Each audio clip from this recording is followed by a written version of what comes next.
Evet. Saklıkent Şelalesi'ne 300 metre sonra yaklaşıyoruz.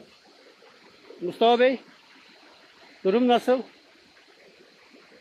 Harikasın.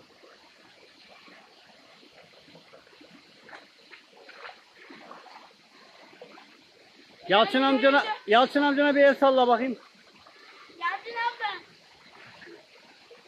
Merhaba. Evet. Şelale. Ankara Gücü için buraya geldik. Kim için? Ankara Gücü. Vay. Fethiye'de şelalelerin oraya da Ankara Gücü yazdık. Yalçın, duyuyor musun? Ve şu an şelale görüldü. Bakalım görüldü mü? Evet, görüldü.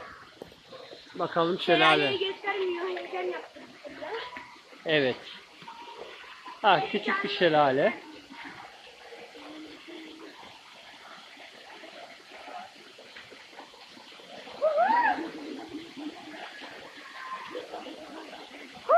Oo, o da ne? Kuramaga'da geldi. Bu yana kadar geldi.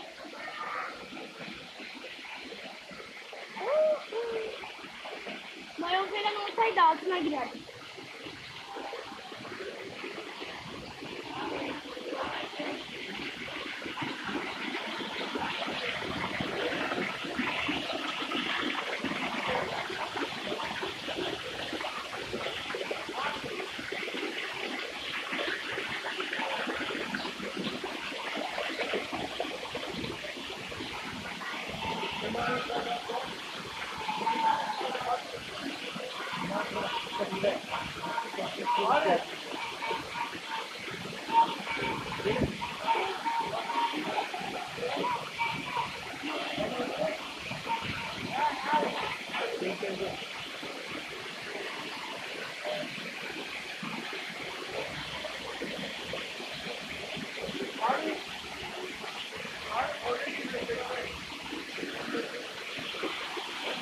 Zor bir yerlerde geçiyoruz şu an.